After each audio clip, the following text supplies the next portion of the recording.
బాపట్ల జిల్లాలో యువతిపై అత్యాచారానికి పాల్పడ్డ నిందితుడిని సాధ్యమైనంత త్వరగా అరెస్టు చేస్తామని హోంమంత్రి వంగలపూడి అనిత వెల్లడించారు.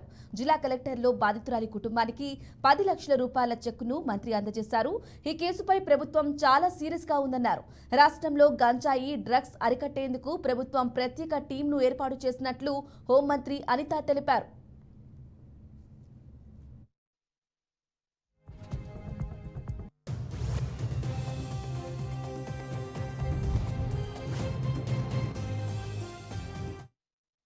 మరోవైపు బాపట్ల జిల్లాలో యువతి హత్యాచార ఘటనపై సీఎం చంద్రబాబు సీరియస్ అయ్యారు. ముఖ్యమంత్రి ఆదేశాలతో హత్య జరిగిన ప్రాంతానికి హోంమంత్రి వంగలపూడి అనిత సందర్శించారు.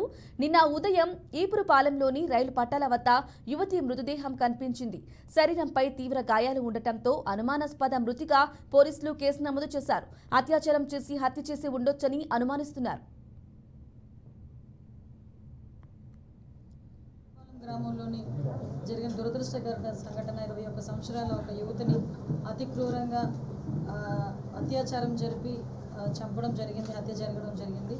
ఆ విషయం మీద ఒకసారి ఏం జరిగింది అనేది తెలుసుకోవడానికి ఇక్కడికి నేను రావడం జరిగింది. నారా చంద్రబాబు నాయుడు గారు మన గౌరవ ముఖ్యమంత్రి గారి ఆదేశాల మేరకు, అదేవిధంగా ఇక్కడ లోకల్ ఎమ్మెల్యే గారు నేను కూడా ఇక్కడికి రావడం జరిగింది. ఇక్కడికి వచ్చిన తర్వాత అక్కడ సిచ్యువేషన్ పరిశీలించాము. అక్కడ ఎక్కడైతే క్రైమ్ జరిగిందో ఆ ప్లేస్ని చూసాము, ఆ పేరెంట్స్ని మేము పరామర్శించాము, ఆ బాడీని కూడా చూసాము. ఇవన్నీ చూసిన తర్వాత యాక్చువల్గా ఏంటంటే ఇది గాంజాయి వాళ్ళ బ్యాచ్ వల్ల జరిగిందా, డ్రగ్స్ తీసుకున్న వాళ్ళ జరిగిందా, వాట్ ఎవర్ మేబీ, ఏదైనా ఒక నిండు ప్రాణం అన్నది పోయింది. ఒక ఇంట్లోని బతుకు తెరువు చూసే ఆ అమ్మాయి టైలరింగ్ చేసి ఆ కుటుంబాన్ని పోషించే ఒక అమ్మాయి ఈరోజు అమ్మాయి ఆ కుటుంబానికి దూరం అయింది. ఆ తల్లిదండ్రులు విపరీతంగా ఆ బాధ వర్ణాతీతం. అటువంటి సిచ్యువేషన్స్లో ఈరోజు ఎట్టి పరిస్థితుల్లోనైనా ఆ నిందితుల్ని పట్టుకోవాలన్న ఒక ఉద్దేశంతోనే ఈరోజు అక్కడ చూసిన తర్వాత ఇక్కడికి వచ్చిన తర్వాత మన ఐజీ గారితో, అదేవిధంగా ఎస్పీ గారితో, కలెక్టర్ గారితో కూడా కూర్చొని కేసు పూర్వాపరాలన్నీ కూడా పరిశీలించి 48 గంటల్లో నిందితులను పట్టుకోవాలని చెప్పి కూడా గౌరవ ముఖ్యమంత్రి గారు ఆదేశించడం జరిగింది. డెఫినెట్గా మేము చెప్తున్నామండి, 48 గంటల్లో ఎవరైతే నిందితులు ఉన్నారో వాళ్ళందరినీ కూడా పట్టుకుంటాం.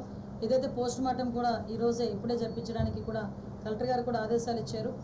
గౌరవ ముఖ్యమంత్రి ఆదేశాల మేరకు యంత్రాంగం అంతా కూడా చాలా యాక్టివ్గా వర్క్ చేస్తున్నారు.